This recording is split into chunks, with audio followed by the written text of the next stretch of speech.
Hi, so my name's Juliana and I want to talk to you about a condition today called Gilbert syndrome.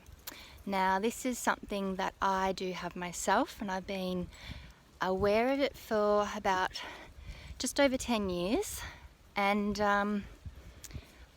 look, it's something that medically doesn't get recognised very well at all, and I just wanted to highlight perhaps some of the challenges that I've actually had and seem to be more common within my own family unit. I've asked them to be tested.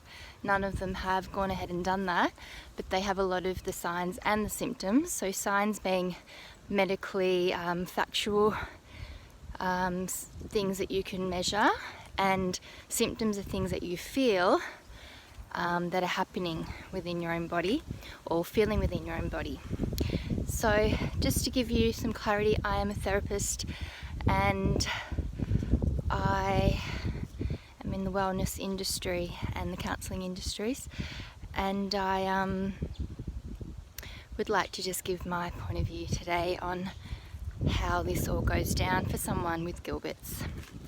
So just to start with a story, I've just recently had surgery on a broken wrist and I'm recovering from that, and yeah, there's a bit of recovery involved, and I've spoken about this on some other videos that I've done in the recovery process. Yet I guess with Gilbert's it's interesting because surgery was about a week and a half ago now, and just a couple of days ago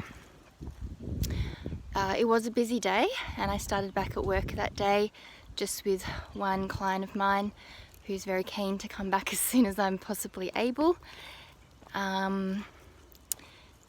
So I had quite a bit. I had normal breakfast. So speaking about the eating habits of Gilbert's, I had my breakfast. I don't recall if I had much for morning tea, but I think I might have been grazing that morning, followed by quite a large lunch, being a couple of things, a nice hearty soup and another meal with my daughter. So there were a couple of things for lunch and relatively large lunch. So then I went through the afternoon and I was getting progressively busier. There was a bit going on in the household with the kids, and I was preparing for my client to come as well and trying to finish up a few tasks of my own for the day. And when I found once I got going with my client, I hadn't had anything to eat for afternoon tea. Now I'm someone who likes to eat every 2 to 3, maybe 4 hours, and this is unusual, firstly, that I didn't have my afternoon tea. So clearly I was busy, there was a lot going on.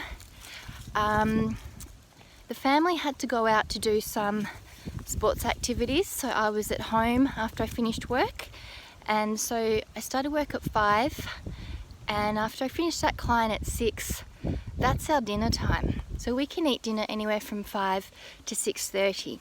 So I hadn't had my dinner yet and I definitely wasn't feeling hungry.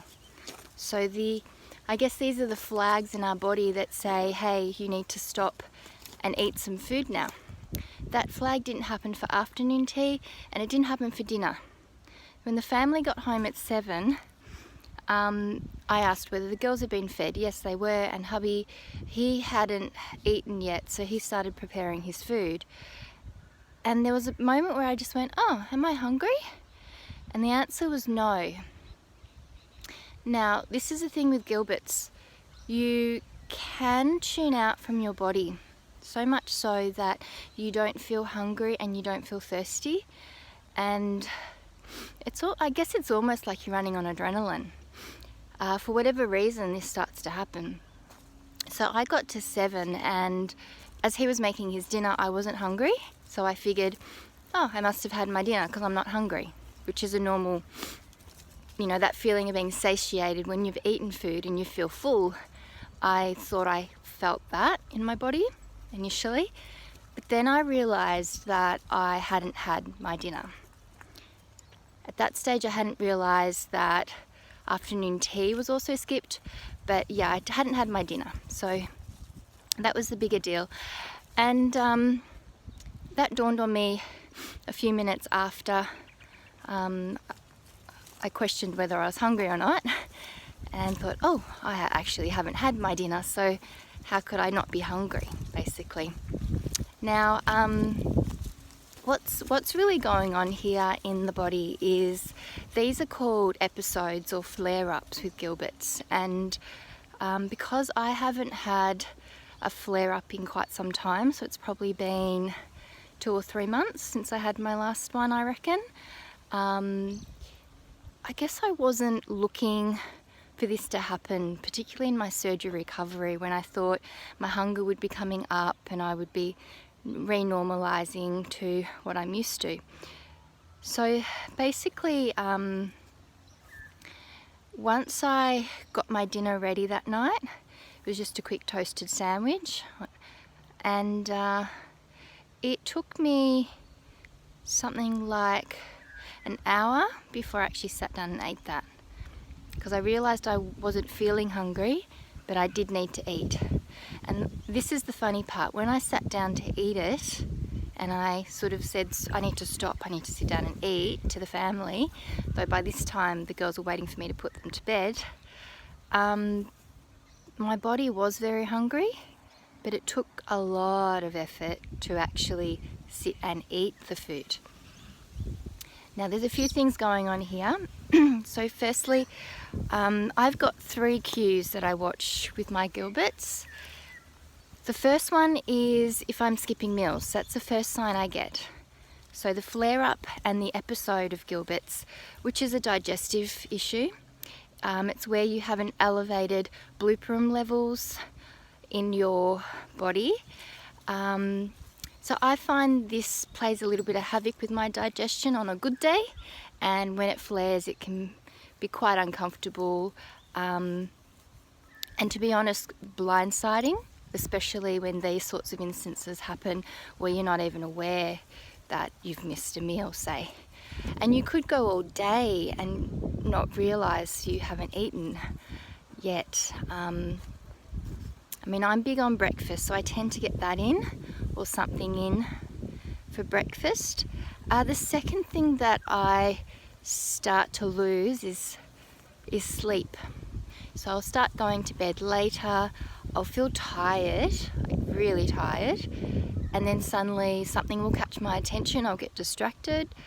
It's almost like the stress hormones start going again, and there might have been something I forgot to do and I'll go back and do it for 2 or 3 hours, and then my body will get tired again.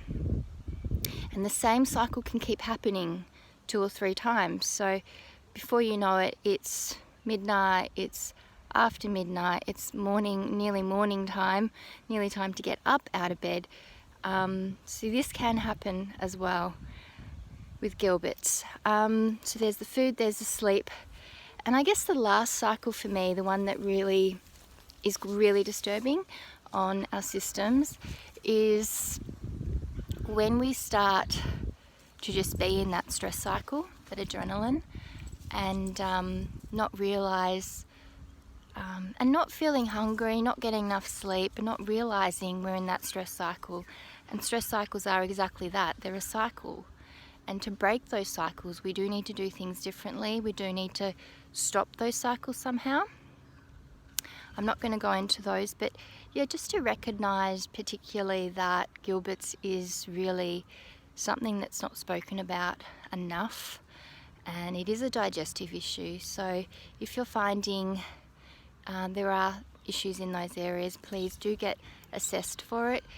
It's nothing to be worried about, but being aware that you have something like that going on in your body allows you to be aware when you do miss a meal, when you do get really restless at night and can't sleep, and when you start to create these stress cycles in your life that supposedly come from nowhere, but obviously there's always a cause for these things.